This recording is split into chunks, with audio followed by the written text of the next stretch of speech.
जय जिजाऊ, जय शिवराय, जय शंभूराजे. गडकिल्ले संवर्धन प्रतिष्ठान महाराष्ट्र राज्य सादर करीत आहोत शिवसाम्राज्याचे दिनविशेष. 15 मार्च इसवी सन 1665. मिर्झाराजे जयसिंग पुण्याहून लोणी काळभोर येथे दाखल. जयसिंग व दिलेर खान यांनी ठरवल्याप्रमाणे ते पुरंदर किल्ल्यास वेढा घालण्यासाठी पुण्याहून दिनांक 15 मार्च 1665 रोजी निघाले. बरोबर अफाट फौज, तोफखाना व सामान सरंजाम होता. ते राजेवाडीच्या जवळपास दिनांक 30 मार्चला पोहोचले. तेथून जयसिंगांनी दिलेर खानला सासवडला रवाना केले. सासवड मुक्काम त्याजवळ मराठी फौजेचा अचानक छापा पडला. गडबड उडाली, पण खान आपली फौज घेऊन दौडत सुटला. त्याने पुरंदरचा पायथा गाठला व गडाच्या पायथ्याशी तळ ठोकला. जयसिंगास ही बातमी समजताच त्याने दिलेर खानास मोगली फौजेची कुमक रवाना केली. पुरंदर व वज्रगड या दोन्ही किल्ल्यांचा वेढा घालण्यास भरमावले.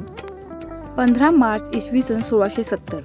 माहुली गडावर मनोहरदासांनी छत्रपती शिवरायांचा छापा हेरून मराठ्यांवर हल्ला चढवला व या लढाईत 1000 मराठे कापले गेले.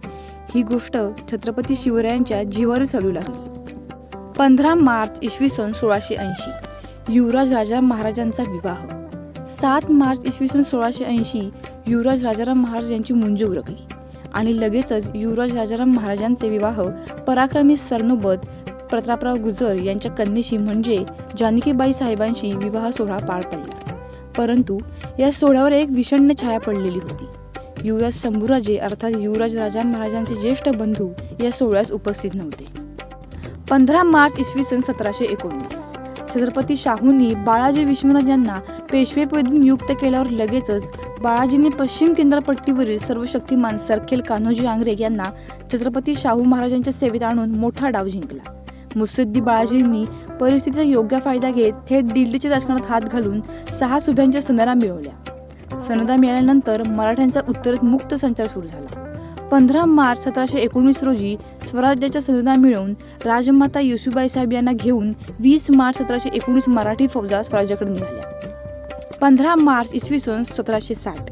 सदाशिवराव भाऊंनीच उत्तर हिंदुस्थानात स्वारीस जावे असे पेशवे मंडळ ठरल्यावर भाऊ पडदारहून 14 मार्च रोजी निघाले व 15 मार्च रोजी शिंदखेड्यास येऊन डेरे दाखल झाले.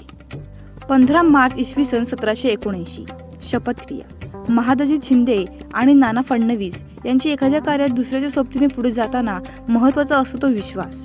दुसऱ्याच्या मनात काही काळबेर असेल तर त्याचा फटका दोघांनाही बसणार. अशा वेळी एकमेकांवरचा विश्वास दृढ व्हावा यासाठी तुळशीपत्र बेलबंडारा देऊन बंधुत्वाची शपथ घेतली जाईल. 15 मार्च 1779 रोजी पत्रातला हा उल्लेख पहा. महादजी लिहितात, सरदार की माझी, फडणवीसी त्याची, बंधुत्वाप्रमाणे वर्तन करू. ज्यात सरदारीचे कल्याण तेच संधान चालवू. जो अनिष्ट चिंतील त्याचे परिपत्य करू. आम्ही बेलबंडारा पाठवला आहे. आपण बंधुत्वाविषयी संशय न मानावा. आपण आहात तेथे मी आहे. 15 मार्च इसवी सन 1817. बाजीराव दुसरा. पेशव्यांनी सेनापती बापू गोखले त्र्यंबकजींचा बंदोबस्त करण्यास सांगितले. गोखले निरेहून परत आले आणि त्यांनी त्र्यंबकजींच्या काहीच हाल तर नेण्याच्या काठी नाहीत असे पेशव्यांना सांगितले. हे वृत्त एल्फिस्टनला कळविले गेले. तेव्हा एल्फिस्टनने बाजीरावांची नीती ओळखली आणि बाजीरावांची भेट घेऊन त्यास बजावून सांगितले की त्र्यंबकजींचा आम्ही पकडू, तुमची त्यात आतून फूस आहे ती बंद करा. तसेच तुम्ही फौजा जमावून जी लष्करी तयार करीत आहात तीही लगेच बंद करा. त्यावर बाजीरावाने अत्यंत कांगवा केला. मी इंग्रज सरकारची मर्जी सांभाळण्यात इतका तत्पर असता मजवर हे नसते कुंभांड रचण्यात येत आहे अशी त्याने बतावणी केली. पण त्याचा परिणाम एल्फिस्टनच्या मनावर न होता त्यानं दिनांक 15 मार्च 1817 रोजी कर्नल स्मिथला सैन्यासह पुण्यावर चालून जाण्यास सांगितले.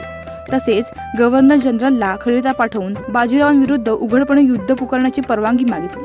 पण पुढे त्याचे रूपांतर तहात झाले गेले.